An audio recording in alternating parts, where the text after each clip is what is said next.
Welcome back. You're still watching News Up here in the city of Lagos. Now, the conversation will now revolve around the 8th Assembly. Now, the 8th Assembly, or the 8th Senate, under the leadership of Senator Bukola Saraki, fought many battles, won some and lost some. But in all, some have said the 8th Senate will go as one of the most active in our recent political history. Now, as the 9th Senate is being inaugurated on Tuesday, what should Nigerians expect from this Senate? We still have in our Lagos studio, we have Deji, and we also have in our Abuja studio, Ebere Ifendu. And joining us in our Port Harcourt studio, we have Justin Gabriel, who is a lecturer, Department of Management Science, Rivers State University. Justin, welcome to News Up. Thank you very much. Yes, Justin, the conversation is shifted to the Senate, the 9th Senate.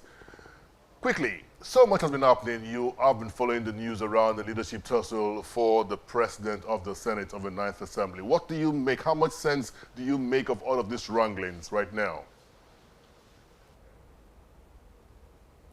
Okay, my position on this is that the most competent person, the most popular person in view of the laws should emerge as the Senate president.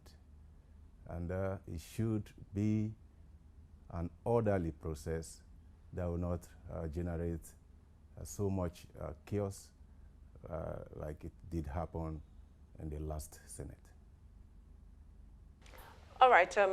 We know two contenders for the Senate position, Senator Ndume and Senator Lawan.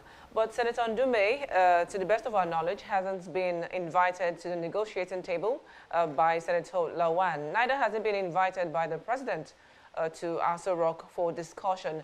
And now, does it mean that he doesn't have any threat? He holds no threat against APC's chosen Ahmed Lawan?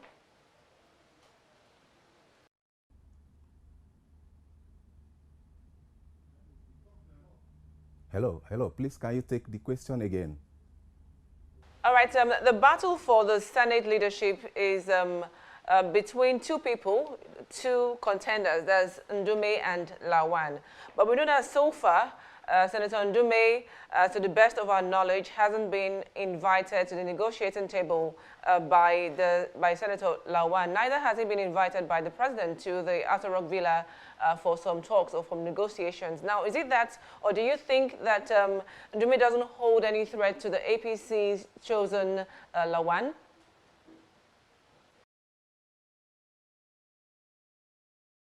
Maybe the expectations or the hopes of the leadership of APC for not making such moves. But possibly, I think they are hoping that they have the required number of senators that would eventually vote in favor of their preferred candidate, Lawan. That is what I think is their hope.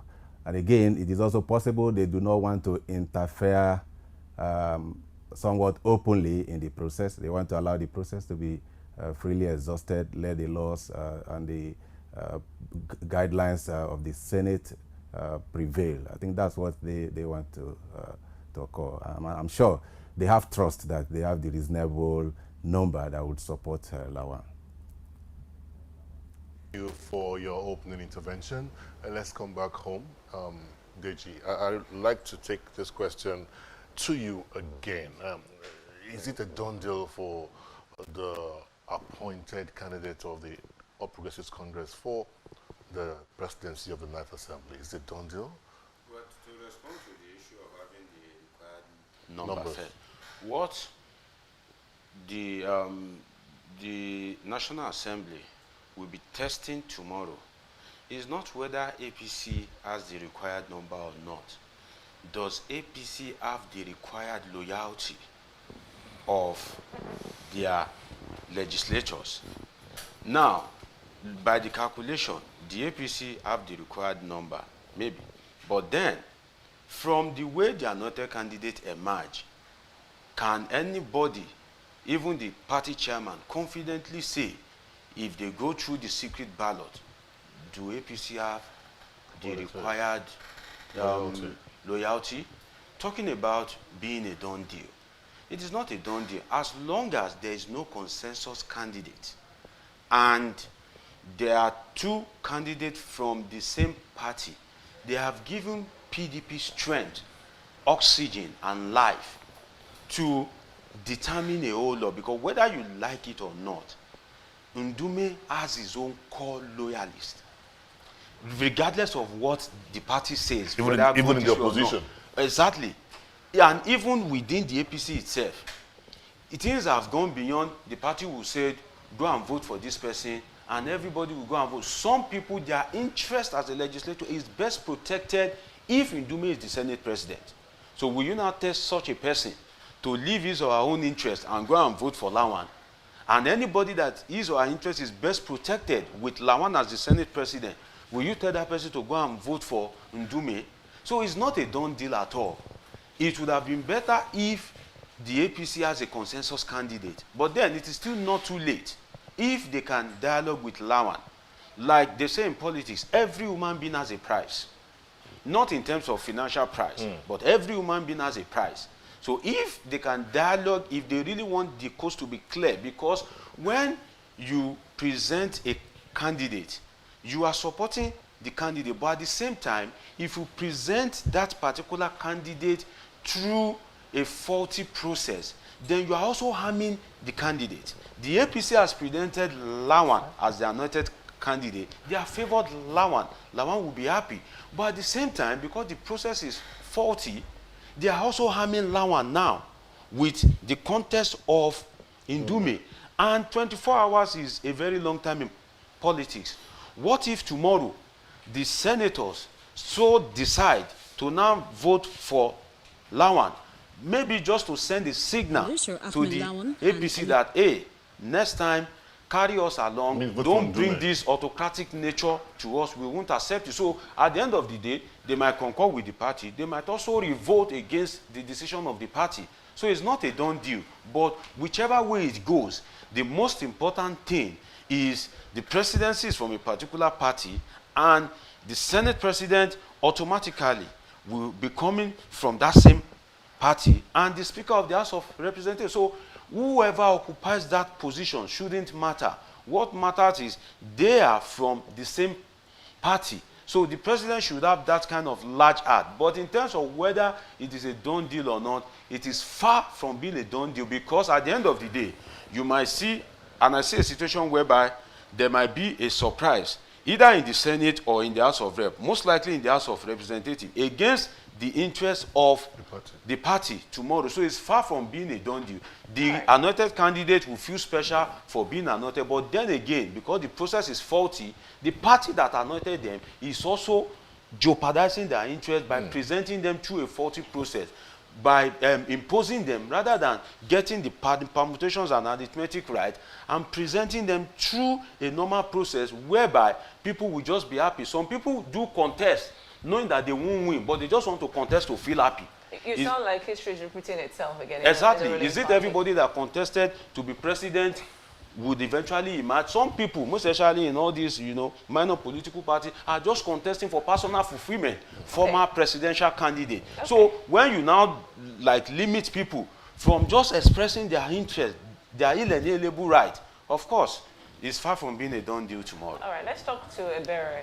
Ebere, we've heard Senator Ali Ndume insist and reiterate that he is not stepping down for any reason. We've also heard Senator Ojozo Kalu say he's not stepping down, and that's because the APC also handpicked Ovi Omoagege of Delta State for the Deputy Senate President. Now, do you think that this zoning formula should also be triggered in this area whereby someone from the Southeast, according to what speculators have said, should be the Deputy Senate President, but they are fronting Senator Ovi Omoagege, who is from the South-South? Well, let me say that the role the party is playing is a very bad role, and I hope they will not pay for it tomorrow. if we are in doubt that PDP will have, a stake in determining who will be the speaker in the Ninth Assembly, in the Senate tomorrow, it is, like very certain that whoever emerges as the Senate president tomorrow will have the full support of PDP. Without PDP, because if you look at the numbers now, they are almost at par. So APC will not come up now to say that they have absolute majority. They are not enjoying it anymore. That is, I'm talking about the Senate. So it is very important for every one of us to begin to look towards the role PDP will play tomorrow, because it's the PDP that will determine who will win the election. So APC made a big mistake by, nominating candidates. And then from the body language of not just only body language, he came out openly to say it. There won't be, chairman of committees coming from PDP. APC is going to take over everything. I think that PDP will want to teach him a lesson tomorrow. So it's very important for leaders to comport themselves, for leaders to know what they say in public. And then anyone that is coming out to contest, nobody should stop them from contesting. They have the right to nominate a candidate. They have the right to do whatever they want to do. But what they don't have is that imposition right on members of parliament, especially the opposition. They have a role to play. So if the opposition tomorrow decide to even, bring up another candidate, PDP can do it. And there's every, likelihood that they can scale through, because they are almost at par. And then it's just a matter of, getting one or two few people, just very few people from APC to join their numbers. They will win. That's the simple truth. Just like what APC is hoping that if they get, the full vote from the APC members of parliament, and then get just a few from PDP, they will be able to scale through. But the bad thing now is that they have two APC candidates. And so they are going to share the votes from the APC legislators. And if they do that, PDP can play a fast one. If PDP decides tomorrow to nominate a candidate for Senate president tomorrow and get the support of very few members of APC, I tell you, a PDP senator can emerge tomorrow as the Senate president. So what is playing out now is beyond what the party expected, or what, they thought they would have made absolute majority. Unfortunately for them, the same way they did not conduct their primaries the right way, the same internal party democracy that they didn't follow is what is affecting them today. So for me, I know that tomorrow PDP may just pull it out again. Maybe they will decide to go with a particular candidate and decide to, have the deputy senate president again. And who will stop them? If all the PDP senators will vote for that candidate, then they are going to make it. So tomorrow is going to be an interesting day. I'm looking very forward. Justin, in Port Harcourt, let's talk to you quickly. Justin, you've listened to all that's been going down, the wranglings, the permutations, and I want to ask you this quickly. How healthy is this for our democracy? How healthy is this wranglings within the Ninth Assembly, the legislative arms of government? How healthy is all this wranglings for our democracy? I think this is the beauty of democracy. Interested senators who want to contest these leadership positions should be allowed to test their popularity. It's the beauty of democracy. At the end of the day, if the process is allowed to go smoothly the way it should go, the right leader will eventually emerge, and that right leader should be the one who is able to take us to the promised land through the legislative actions and processes. To me, it is good that the process is going this way. Everything should be allowed to take its natural course. Everybody should be allowed to participate freely. I think at the end of the day, the right person will emerge. Thank you so much, Dr. Justin Gabriel, lecturer, Department of Management Sciences, Rivers State University. We'll take that as your parting statement. Thank you most kindly for being part of the program today. Thank you very much. All right, to get your closing remarks to here in Lagos, just like Bayamia Miller's DG campaign, stated numbers of people who had endorsed him, so to speak, for tomorrow's election. Senator Ahmed Lawan also on Saturday said that 6-1 APC senators have agreed to vote for him tomorrow. And he also said about 38 PDP senators-elect out of 44 have also promised to vote for him, which also includes Ifeanyi Ubah from the Young Progressives Party. Senator Alundume said he's not interested in party endorsements, but is interested in votes that will make him Senate president. Now, is there any fear that he has something up his sleeves that could just be a repeat of what happened in 2015?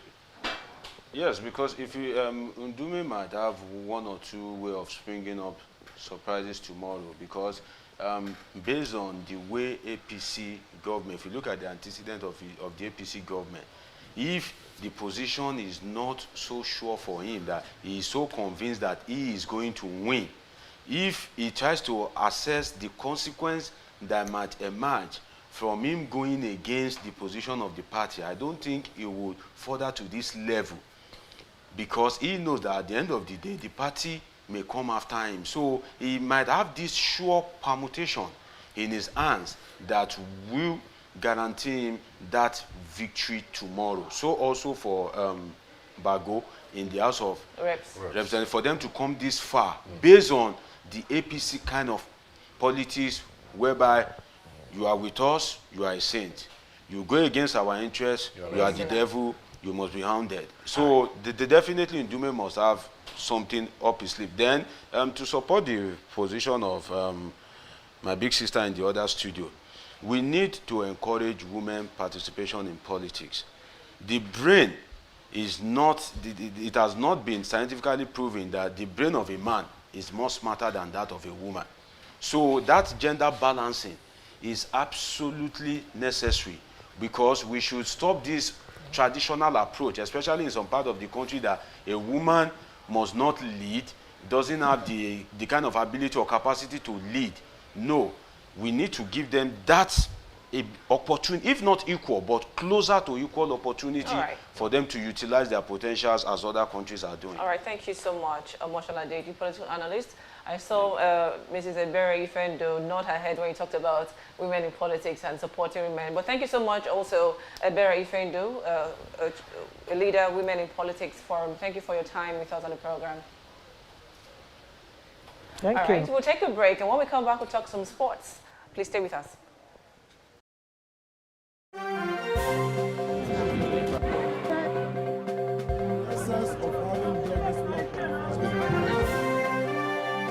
You say something, you say no.